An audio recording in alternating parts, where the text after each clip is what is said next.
don't stop.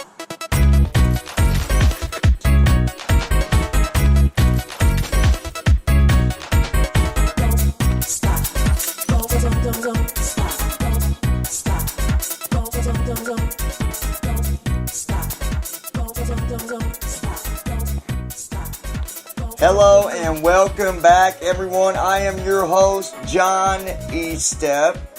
Glad to be here once again with the blind community, also known as Lounging with John on YouTube. Hopefully everybody out there has had a wonderful day and your week has went well for you. And this week is about to be over. Tomorrow is Friday. You can sing that song. What's that country song? It's finally Friday. Or something like that, right? Sorry, I'm not known to be a singer. Just a podcaster and a speaker and a motivator and get you up off the floor and get you motivated and get you in the mood to do better, right? That's what it's all about. Anyways, I want to give a shout out to all my YouTube subscribers out there. MS Blue Wings, Jerry, all you guys. A Deadly Gamer. I guess that means you go around killing everybody on games, right? Justice. I guess that means you're always seeking justice. And, wow, we just got a lot of them out there. Pissed Off Redneck. Well, we know what that means. You are a pissed off redneck, right? All right. Anyways, I love every single one of you guys, and I hope that you guys are doing wonderful. And I hope that at the end of this podcast, and at the end of the day, that this helps you out one way or another. And we're just going to be talking about encouragement and just kind of giving you that motivation no matter what it is you might be going through. It is my goal. Something that I strive for every time that I do a video is hoping and praying that I help you out one way or another. Even though I might not understand what the situation specifically is that you're going through, I hope that you can relate to the things that I talk about. Now, I talked about some stuff before, and I'm going to kind of do a overview and put some stuff together here because I see it all the time. And I know, a lot of people say, well, you don't understand what it's like. You don't know what it's like. You're not the one going through this. You're not in my shoes. Well, you're right. I'm not in your shoes. But I will tell you this much. I do understand what it's like to be let down. I do understand what it's like to want to give up. I do understand what it's like when you get brick walls put in your face. I do understand what it's like to go through hard times just like you. Even though we all have our own situations, every situation ends up with the same results, depending on what we do about it, right? And you might be saying, well, how is that possible? Well, we're going to talk about that. We're going to talk about the results of what you get when you do this or when you do that, right? And we're going to talk about what you can do to change that. You got to remember that every little thing that happens in your life, there is something you can do about that. A lot of people say, well, there wasn't nothing I could do. I had no choice but to do this or do that, right? Well, my friend, we all have choices. And sometimes we don't want to accept some of the choices that we were given. And so we either try to find a different option or we just give up. Right? That's the majority of what happens. So I'm going to be talking, it's going to be a little bit of a longer podcast. And I hope that, I hope you guys enjoy all the different podcasts that I do. And I really do hope it helps you. I want to first tell you a little bit about me again. Just in case you're a new listener, right? When I was born visually impaired. The umbilical cord wrapped around my neck 3 or 4 times. Cut oxygen off. And the first thing that happens when you lose oxygen is what? What happens when you lose oxygen? What's the first thing? You get blurry vision, right? Because loss of oxygen affects your vision instantly. Instantly. That's why if you don't get enough oxygen, you get tired and you get dizzy, or things get blurry and foggy. Well, that's what happened to me. And I had no choice, my friend. I had no choice at that time. My choices didn't come until later on in life. So, anyways, born visually impaired. I started out in a public school. That is where I met my best friend, which is also a member of the group that we have through the college and the blind community. I've not given a name yet because we are going to decide on that name together. We have a meeting coming up on the 16th. So I will be doing a review on things with you guys later on that evening. So October 16th, be looking for information about the group. Okay?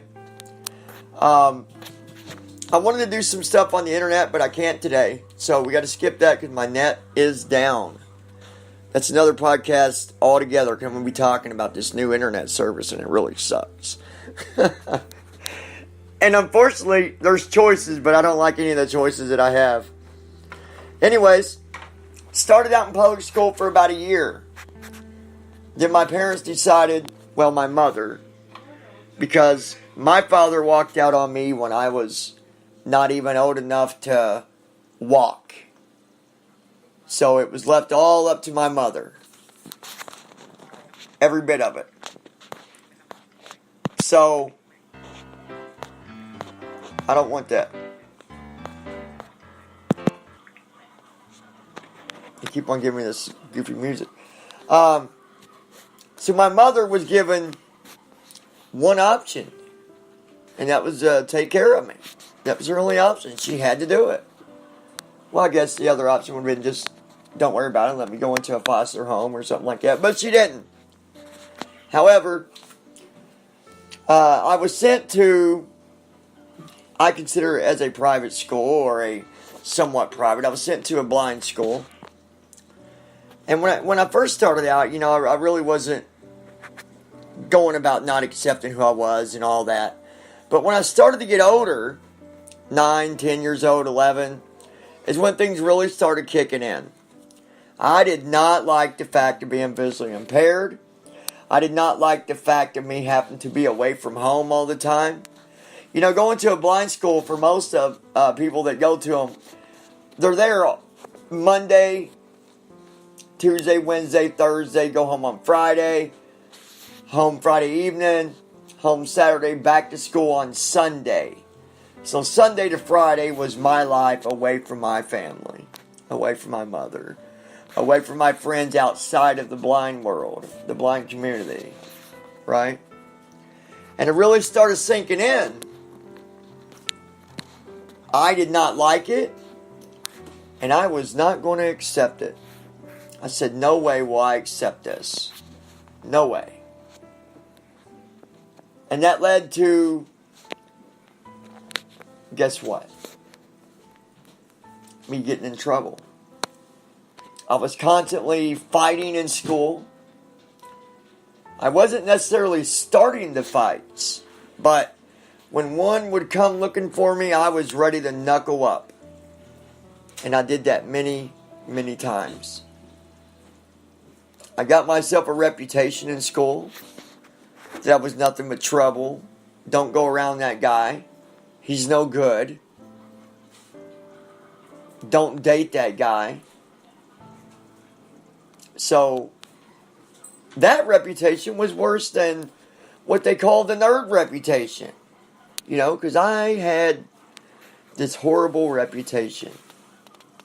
Of course, I hung out with all the other punks, and I was, you know, I was a cool kid. You know, but still wasn't no good. I was drinking at the age of 15.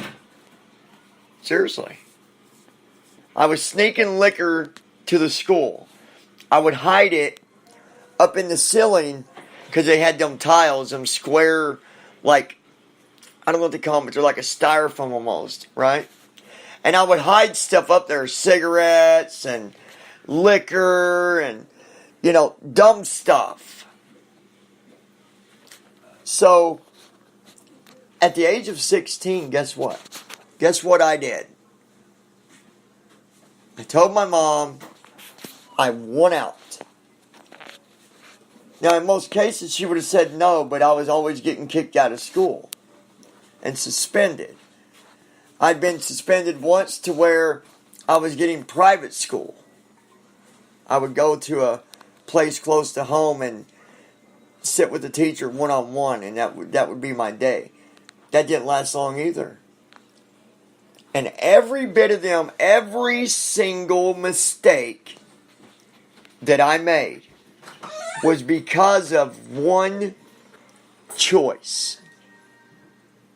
Was because of one decision that I made. Was there other options for me? Absolutely. But I didn't want it. Because I didn't care.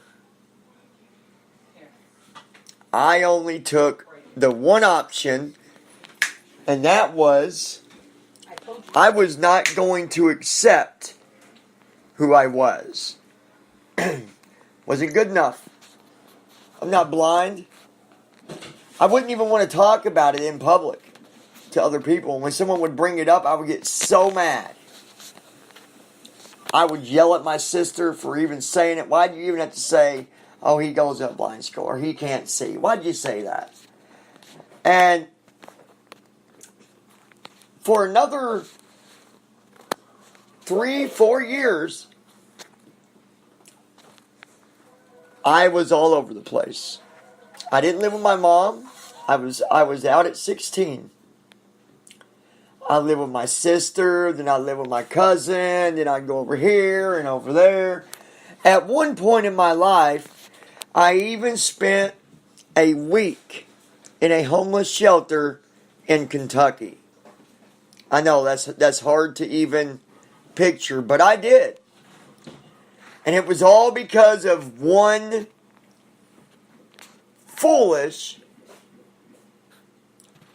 choice that I made. Because I would not accept who I was.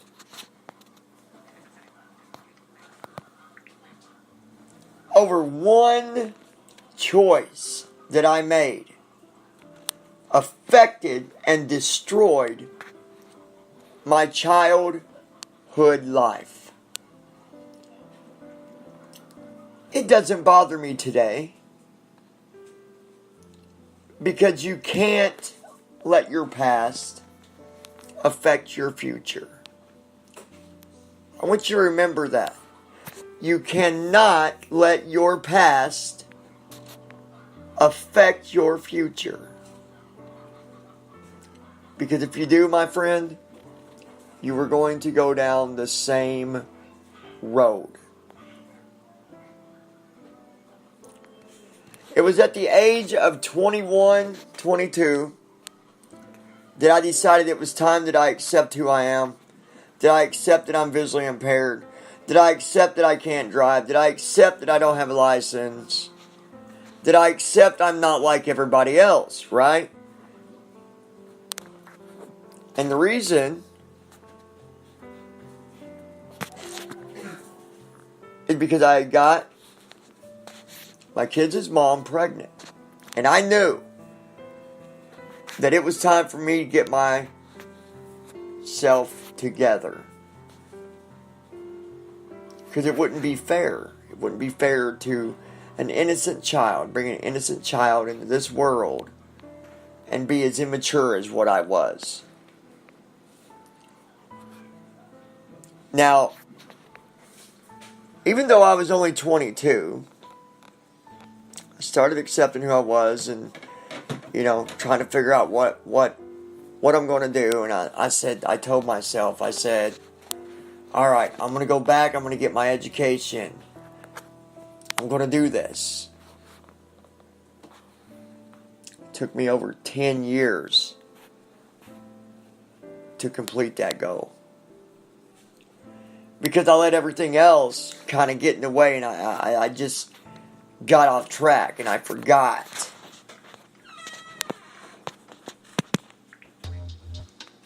Right? I forgot what I was doing and what my goal was. And let me tell you what, being visually impaired and when you need special assistance with equipment, screen readers, magnification programs, all this stuff, it's not easy trying to do that. Trying to get your education without it. And I tried for a very long time. Right? And nothing was working out, so I gave up for a while. Then it really clicked with me, and I said, you know what? I've finally accepted who I was. I got to get myself together. I got to make this happen. So I did. And now today, after making the right choices, finishing my education, doing all the things I needed to do, today, I'm now going to college.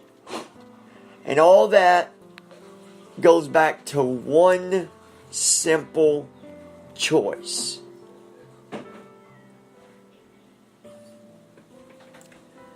Look, when you're having a problem in life, you got to put together choices. You can't sit back and let someone always lay them out for you. Because if you do, you might be waiting around a while. And you're not going to get the same result. And you're not going to feel as good about it when you do get beyond that point. When you got a problem, you got to figure out how to get through it. You've got to start asking yourself different questions. Do I got to do this? Do I got to do this? Do I got to do that? What do I got to do here? What do I got to do there? What is it going to take to get through this? What's the problem? Number one, what's the problem? Number two, how do I solve the problem? Number three, take action. That's right, my friend. Take action. Write it down if you have to. Put it in your head. Put it on a computer. Whatever the case might be. But set everything down in order and do it step by step. Don't let your whole entire life pass you by. Don't be 70 years old wishing that you would have done it 40 years ago.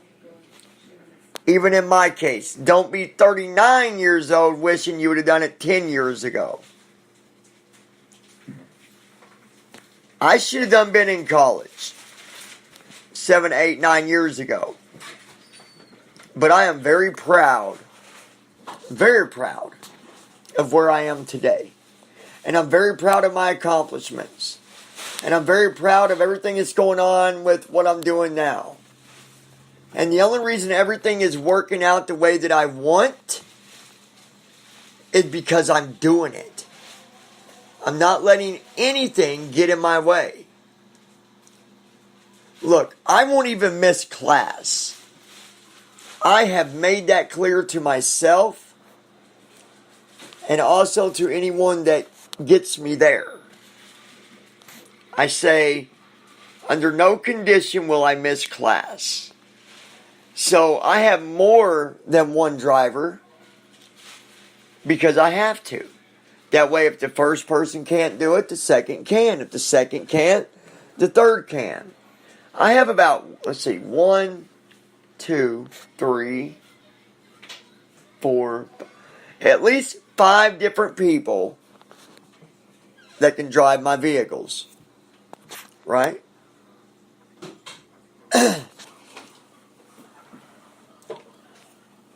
So I'm going to ask you this, and I want you to be honest with me.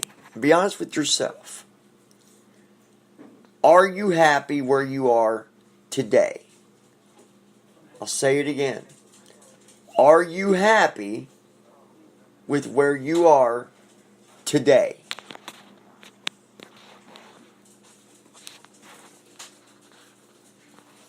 Now, those of you that say no, I'm not really happy. No, I want to do this and that. Yada, yada, yada. I've got a question for you.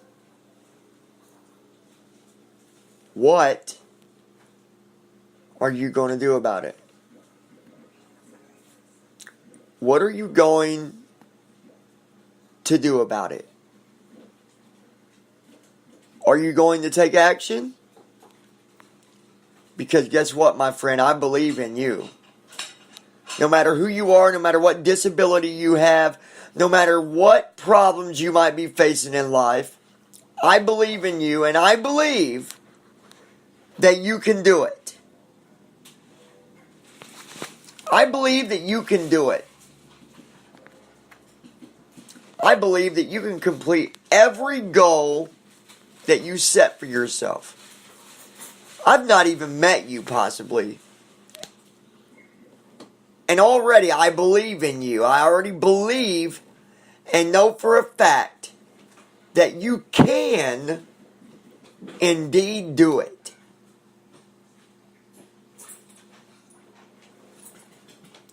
Excuses only slows you down in life. And when you make excuses, you are the one building the brick wall right in front of your very own eyes. When you procrastinate, you're building your own wall to stop yourself. You're pretty much taking a basketball and throwing it at a brick wall and letting it come back and hit you in the face. You made the choice to throw the ball. Sure, maybe you bounce it around 5, 6, 7 times, trying to figure out, am I going to do it? And then you got frustrated and just threw it at the wall. And then you're like, why did that happen? I'll tell you why it happened. Because that ball is your life. You was in control of it. Not anybody else. Don't let procrastination, don't let excuses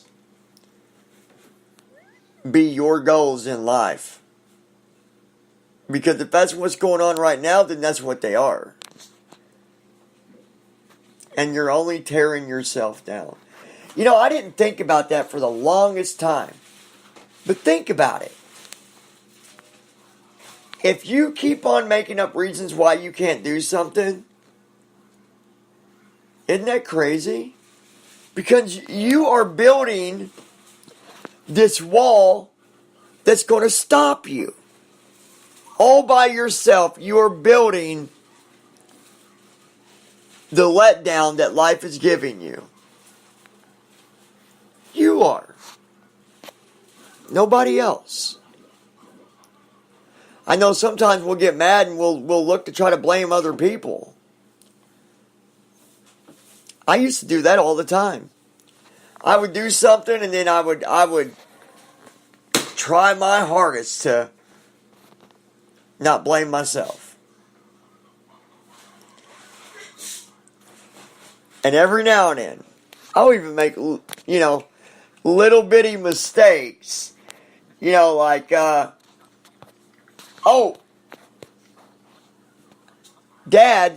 the door's unlocked. You didn't lock the door. I'll say, no, you're the last one that came out. And they'll be like, never mind, no, okay, I did it. It's my fault. Now, my kids don't always catch on to that, so I'm going to try to continue to do that. I'm joking. And they're listening to me record right now, so now they know that when I blame them, I'll probably get it myself.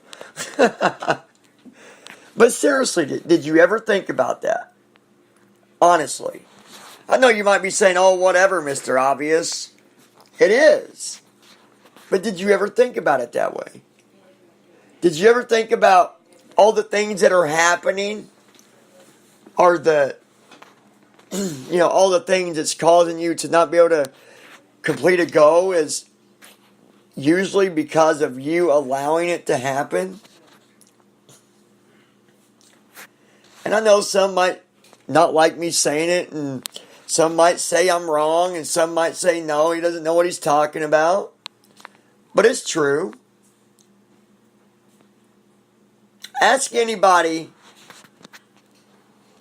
that really, really understands, and they'll tell you, John's right. He's right. Folks, I know I'm right. I lived it, and I've done it. But it's now my job to pass what I know on to others. Even as I build my education even more. And I'll still do it even after college. I'll still do it even as I have a career. I'll still do it as being a lawyer. I'll still do it. I'll still be helping you when I'm a public defender. I'll still be helping you when I retire. Because that's what I do. So what I want you to do right now, because this is going to be long if I don't break these down into different podcasts. I just want you to focus on that right now. I want you to focus on the things that are getting in your way. And I want you to ask yourself, is it because you're the one causing these things to be in the way? Or is it really because of someone else or someone else's fault? What I want you to do right now is face reality. And I want you to set a goal. One goal. Let's start small if we got to. Start small. Set a goal. Write down what you got to do to complete that goal. And get it done. And we're going to talk more about these different things in different podcasts. I just don't want to put it all in one because we'll be here another hour and a half. But don't let the past cause you to fail in the future. Okay? Because I believe in you, my friend. I believe in every one of you. You know, honestly, a long time ago, if I'd have been listening to this, I'd have been one of them people saying, that guy doesn't know what he's talking about. Whatever, you're not going to blame me. I'm not blaming you for anything. I'm not putting you down. I'm just laying the facts on the table on how it really is. Okay? But it's not me not believing in you or me putting you down. Okay? It's because I believe in you and I know you can do it. I have confidence in you. We're going to be talking about that on the next podcast. Confidence and motivation and belief. If you have them three things right there, you can, anything in this world can come at you and you will be able to get through it. Even having just one of them things. Let's say confidence. Self-confidence. Self-confidence is a very powerful tool, and you have it right there in your hands. Motivation is another powerful tool, and you've got it right there in your hands. And belief. Belief is everything. Believing is everything, my friend. But right now, I want you to start looking at the big picture. And I want you to start out with one goal. And when I come back next week, next Thursday, I'm going to ask you how that's working out. I'm going to remind you. Now, there'll be more podcasts before next Thursday, but I'm going to check in with you every now and then and ask you. But I need you to do me a favor. I need you to participate. Leave comments. Share with me a goal that you're going to set. A short-term goal that you're going to set for yourself. Share that with me. That way I can ask you about it and kind of coach you along and see how you're doing. You can do anything in this world that you want to do. You can do anything with your life that you want to do, but you got to want to do it. And you've got to get rid of all the negative excuses in your life. Throw them out and stop letting that be the first result when you start thinking about things. You ever notice that when you're angry or when you're aggravated and you try to think about something that you're wanting to do in your life, the first thing that happens is the negative things come up. And just think what would happen if you're not negative and if you're not angry or upset or sad. Think about if you're happy, what would happen possibly. You would get good results. Even in your own mind, when you think about it, good results would pop up. So I hope this helped you out. I believe in every single one of you. And just remember, it's never too late, my friend. No matter if you're 30, 25, 35, 45, 50, 55, 60, 65. It is never too late to do better things with your life. It is never too late to change your life. It's never too late to get the things that you want in life. It is always possible. Until next time, stay safe. If you got any questions, please email me. members@theblindcommunity.com. That is members, members, at theblindcommunity.org. I apologize. It's not .com, it's .org. So members@theblindcommunity.org. I love every single one of you guys. On my next podcast, we're going to be talking about skills and the skills that you might have, and I'm going to be sharing some interesting stuff with you. It's pretty cool. So, till next time, you guys take care and stay safe. Have a wonderful weekend, and I'll talk to you soon.